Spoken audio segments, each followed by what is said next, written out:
Nyinyi huwa mnasema mnakubali Torati, mnakubali Zaburi, mnakubali Injili, lakini tukisoma mle ndani hatuoni ile neno Uislamu, Muislamu. Hilo swali nitahitaji tena, utataka kuniuliza huko alafu nikupe na kitabu usome mwenyewe ndani ya Biblia neno Uislamu kama hakuna. Kwa hiyo pia neno Uislamu neno la Kiarabu ambao Kiswahili chake ni unyenyekevu. Mwalimu bwana, habari ya leo, habari za siku nyingi. Kwanza hongereni kwa huu mdahalo ambao umefanyika hapa. Naam, shukrani sana, na tumeweza kufanya mdahalo, namshukuru Mwenyezi Mungu, tumefanya kwa amani kabisa na tumemaliza. Tunamshukuru Mwenyezi Mungu. Naam. Okay, ulikuwepo kwenye hizi mada. Tulikuwa na mada ya kwanza ilikuwa inasema kwamba hakuna nabii aliyekuja na dini kinyume na Uislamu, lakini tulikuwa na mada ya pili ambayo ilikuwa inasema kwamba je, Waislamu kuna Adamu wa pili katika Uislamu. Hizi mada vipi mwenye kwa umezionaje uchaguzi wake, lakini vile vile jinsi zilivyopelekwa hapo ukishuhudia na wewe mwenyewe ukiwa mshiriki wa watu ambao wamepeleka mada na kujibu maswali na kuuliza? Kwanza mada ya awali ya kuhusu hakuna nabii aliyekuja kuhubiri nje ya Uislamu iko wazi tu na imefahamika vizuri, na ni kweli kwamba hakuna nje ya nabii wa uongo, labda Paulo ndio amehubiri vitu vingine. Ukiangalia maandiko yote, manabii wote walikuja kuhubiri Uislamu kwa mujibu wa maandiko mbalimbali, na hakuna nabii Mkristo, sababu tumeona hata maandiko yaliyosomwa kwamba Ukristo kwa mujibu wa Biblia 11:26 Mathayo ni kwamba wapagani ndio waliwaita wanafunzi wa Yesu wa Kristo.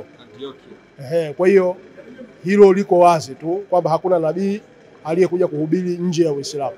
Hilo limefahamika, lakini mada ya pili kidogo ina ukakasi.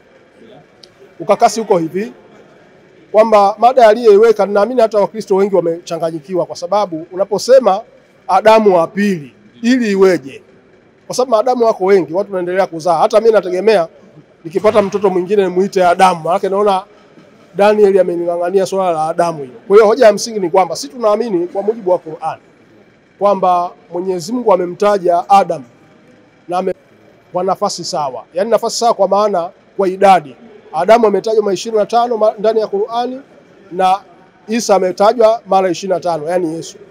Kwa hiyo na Mungu anasema ndani ya Qur'an, anasema Bismillahirrahmanirrahim, inna mathala Isa 'inda Allah kamathal Adam khalaqahu min turab thumma qala lahu kun fayakun. Kwamba mfano wa Isa kwa Mwenyezi Mungu kama mfano wa Adam, kwamba Adamu aliumbwa kwa udongo kisha Mungu akatoa amri kuwa akawa. Kwa hiyo swala kwamba Adamu na Yesu hilo Qur'ani imeshabihisha, lakini hoja ya kwamba Adamu wa pili, ndio maana hata mpaka tumemaliza mdahalo Daniel aliweka mada neno Adamu wa pili hajatoa, na kama ametoa watu wafuatilie, watu waambie andiko gani imetaja Adamu wa pili.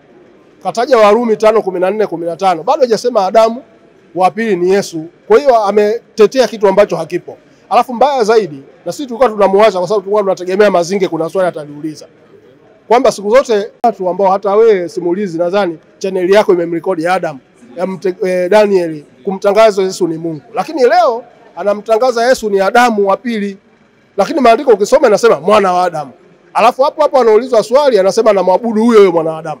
Sasa tunaamini vipi kwamba, na hata Wakristo watashindwa kumuelewa kwamba huyu wa Adamu wa pili ni Mungu ama ni Adamu mwana wa Adamu? Kwa hiyo pia hata watu hawezi kumuelewa.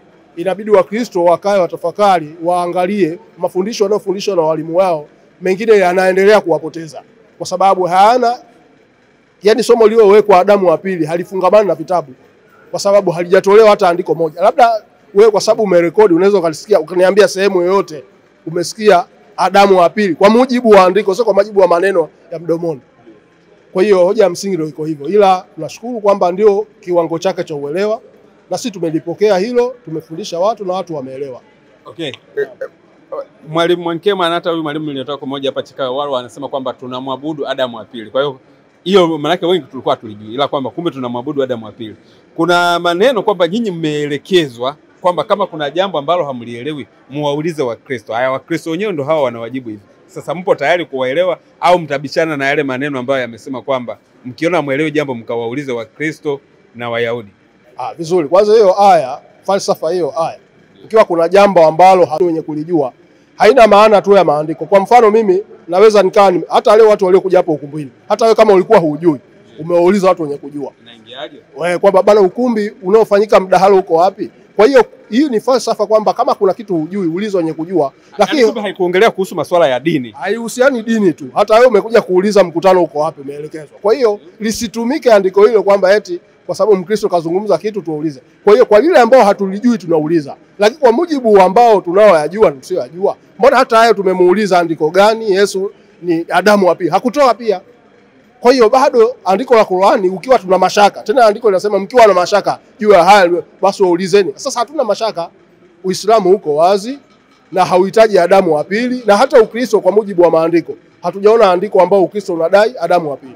Kwa hiyo ni maneno yake yametoka kichwani, kwenye maandiko hakuna. Nirudi kwenye ile mada ya kwanza ya kuhusiana na hakuna nabii aliyekuja na dini kinyume na Uislamu. Nyinyi huwa mnasema mnakubali Torati, mnakubali Zaburi, mnakubali Injili, lakini tukisoma mle ndani hatuoni ile neno Uislamu, Muislamu. Haya nyinyi huwa mnayatoa wapi? Ukitoa tu kwamba haya maneno yanaonekana moja kwa moja kwenye Qur'ani, huko hakuna sehemu za kona kona. Ila kule tukisoma hivi ambavyo nyinyi mnavikubali kama Torati, Zaburi na Injili, hatuoni hayo maneno moja kwa moja. Kwa nini huwa mnataka mlazimishie itumike kule kama ilivyotumika kwenye Qur'ani? Kwa sababu kwenye Qur'ani hatuna mashaka kwa sababu imenyoka moja kwa moja. Vizuri. Kwa sababu huwa tunakutana mara nyingi katika Waislamu. Kwa hiyo maandiko ya kutaja Uislamu yapo katika vitabu vyao. Kwa hiyo hoja ya msingi iko hivyo. Sawa mwalimu, mimi nashukuru sana. Labda kama una maneno unaweza kumalizia kuweka sawa katika kurekebisha mapungufu, kutaka labda kitu ambacho kitengenezwe zaidi kwa ajili ya midahalo ya mbele na faida yenyewe ya midahalo yenyewe, watu ambao unajua siku hizi watu wanaona kama midahalo sio vile, na nyinyi wenyewe vile walimu vile vile mmepunguza. Kwa hiyo kunaweza kuwa kuna neno fulani ukawaambia watu neno kwamba tu watu tunataka watu wajue kwamba kwanza mazingira yamebadilika, na kwamba tulikuwa tuna midahalo ile ya viwanjani, lakini unakuta pia gharama ni kubwa sana. Na ndio maana hata hii mdahalo wa ukumbini una gharama kubwa, na ndio watu tunafanya siku moja tu, kwa sababu kulipia ukumbi ni gharama kubwa. Na wapo watu ambao hawako tayari kuchangia, ila wale wadau ambao wako tayari kuchangia washikamane na sisi ambao tunafanya kazi hizi, watuwezeshe ili tuendelee kufanya midahalo. Tunatamani tuendelee kufanya hata hapa siku 7, lakini gharama zinakuwa ni kubwa. Kwa hiyo ndio hicho kimepunguza hiyo idadi. Lakini kwa sababu sasa hivi tunaenda kwa mtandao, watu wakitukosa viwanjani pia tuna uwezo wa kufanya katika kumbi, lakini pia kuna midahalo midogo midogo ya mahojiano kama tunaofanya siku zote. Waendelee kutufuatilia na tunataka midahalo kama kawaida, kwa sababu ndiyo maisha yetu. Mwalimu, hatujakuona muda mrefu sana, watu wananiulizia Mwalimu Mbogo bwana Simoni. Mimi nipo, isipokuwa tu nilikuwa na tunajua tena kuna changamoto za mambo ya kifamilia, pia unaweza kama umeenda huku na huku, lakini bado nipo ulingoni kama kawaida. Kwa hiyo ukipata wasa tukutane, tunaendeleza gurudumu. Kwa mtazamaji bwana, ndio hivi tunaweza tukasema tunafikia tamati kwa siku ya leo. Huu ni mdahalo wa kwanza kabisa mwaka huu 2025 ambao umefanyika kwa mafanikio makubwa. Watu wamejifunza na watu wamefurahi. Kama tembelea channel yetu kwa mara ya kwanza, tafadhali subscribe leo kwanza kupata kila video tunayokuwekea. Asante.